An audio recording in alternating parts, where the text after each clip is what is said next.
आप सभी को नमस्कार। मैं घनश्याम सैनी, सहायक आचार्य समाजशास्त्र, श्री कल्याण राजकीय कन्या महाविद्यालय सीकर, BA पाठ द्वितीय वर्ष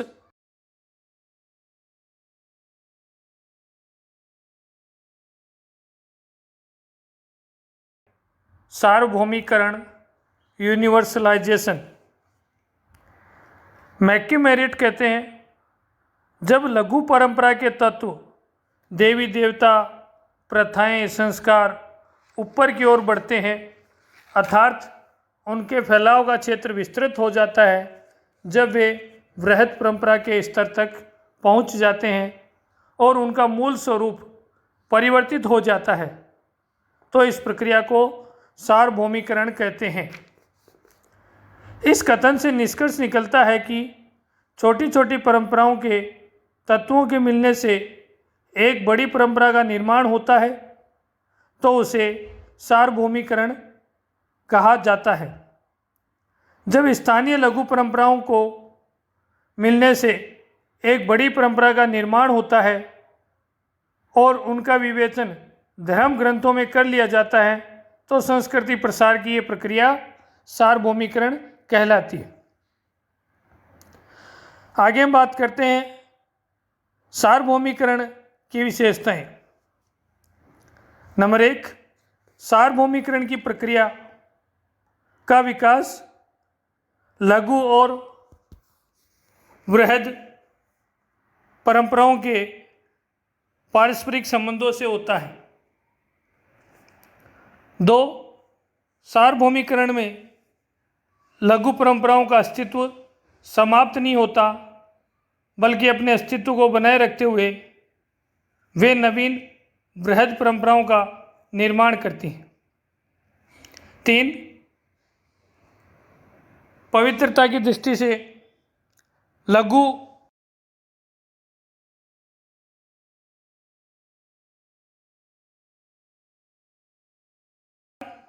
वृहद परंपराएं पूर्णतया नवीन नहीं होती, बल्कि वे वास्तव में लघु परंपराओं का ही संशोधित रूप होती हैं।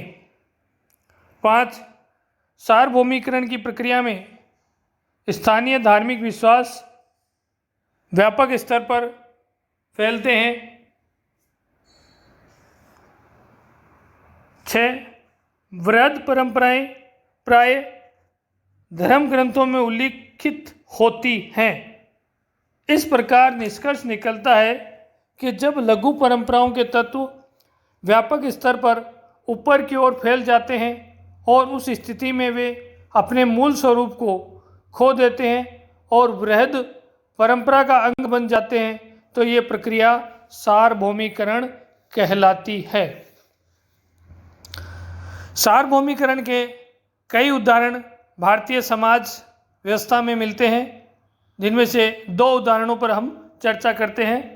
पहला है सोरती।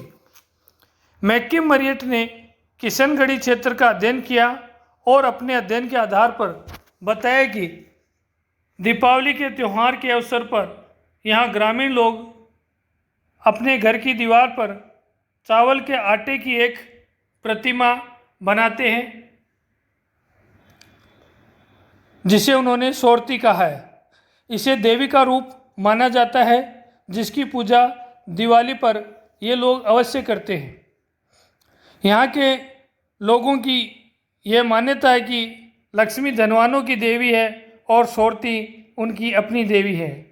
यहाँ लघु परंपरा सोरती का परिवर्तन वृहद परंपरा लक्ष्मी।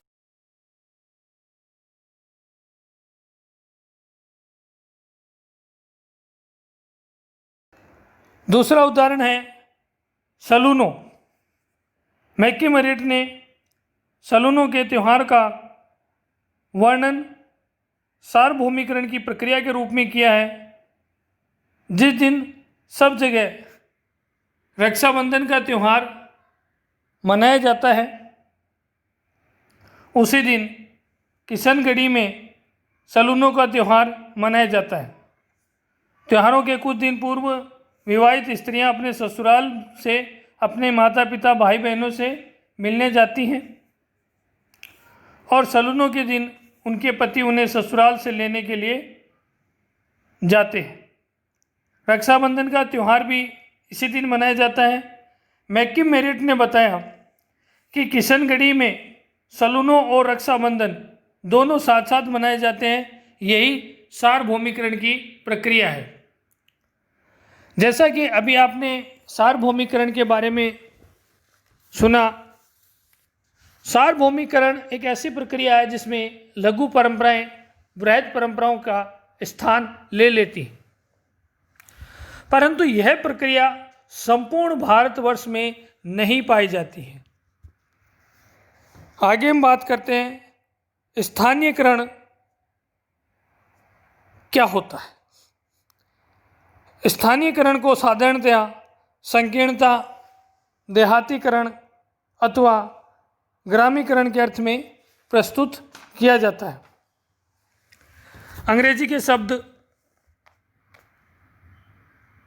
प्रोचाइल का अर्थ भी संकीर्ण है, जिसका आशय हुआ कोई भी ऐसी प्रक्रिया जो समूह की भावनाओं को संकीर्ण बनाए रखे, उसे स्थानीयकरण की प्रक्रिया कहा जाएगा।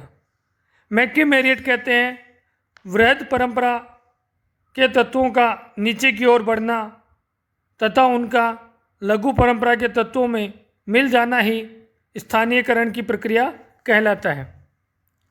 इनका मानना है कि कुछ संस्कृतियों के पुरानी पड़ जाने पर उनकी वृहद परंपराएं परिवर्तित हो जाती हैं। उस अवस्था में उन परंपराओं का स्थानीय विश्वासों और स्थानीय आवश्यकताओं के अनुसार परिवर्तन कर दिया जाता है। अर्थात वृहद परंपरा के अनेक तत्व अथवा कर्मकांड, विश्वास आदि लघु परंपरा अथवा स्थानीय विशेषताओं के रूप में विकसित हो जाते हैं। यही प्रक्रिया स्थानीयकरण कहलाती है। स्थानीयकरण की विशेषताएं: एक, स्थानीयकरण एक ऐसी परंपरा है जिसके द्वारा किसी समाज की वृहद परंपराओं के अंदर एक स्थान विशेष के विश्वासों और कर्मकांडों का समावेश होने लगता है।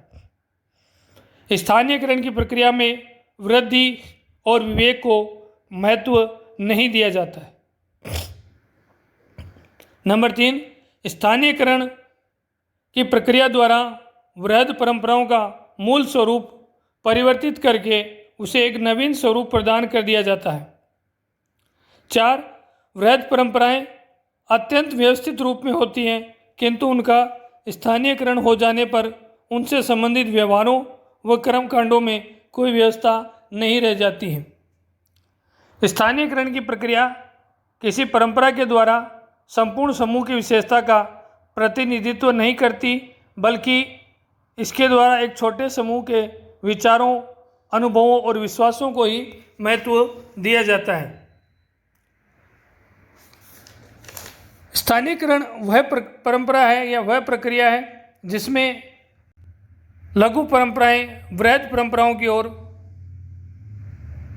अग्रसर होती है।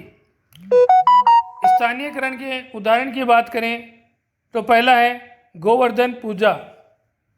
कालांतर में गोवर्धन पूजा की कथा में अनेक कर्मकांड, स्थानीय विश्वास जुड़ते गए, जिनका भागवत पुराण में वर्णित कथा से कोई न कोई संबंध न रहा। इसका संकीर्ण स्वरूप यह बन गया कि गोवर्धन का अर्थ है गोवर्धन हो गया, और इसी को आधार मानकर गाँव में गोबर की विशेष आकृति बनाकर पूजा की जाने लगी। इन सबसे मैक्किम मेरिट ने यह स्पष्ट करने का प्रयास किया कि वृहद परंपरा गोवर्धन के सांस्कृतिक तत्वों की गति स्थानीय परंपरा की ओर हो गई है।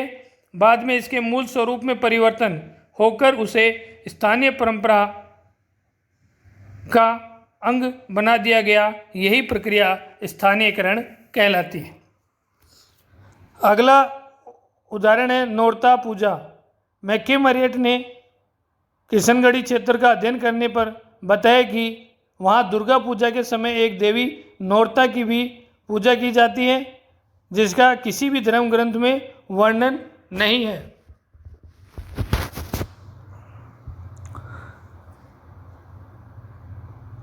स्त्रियां 9 दिनों तक प्रातः सायं इस देवी की पूजा करती हैं। किशनगढ़ी का यह नौरतों का त्यौहार नव दुर्गा पूजा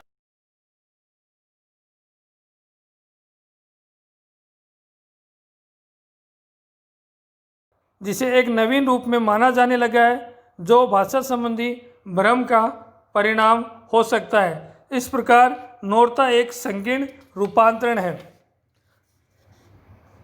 अभी हमने इस वीडियो में जिक्र किया सार्वभौमिकरण और स्थानीयकरण, दोनों में क्या अंतर है।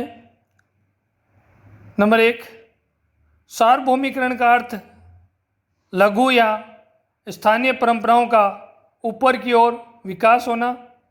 इस प्रक्रिया में अनेक छोटी छोटी परंपराएं एक वृहद परंपरा के निर्माण को स्पष्ट करती है, जबकि स्थानीयकरण का अर्थ है वृहद परंपराओं का नीचे की ओर अग्रसर होना। सार्वभौमिकरण की प्रक्रिया का प्रभाव क्षेत्र विस्तृत होता है। इसके विपरीत स्थानीयकरण की प्रक्रिया में परंपराओं का प्रभाव क्षेत्र संकीर्ण नहीं होता।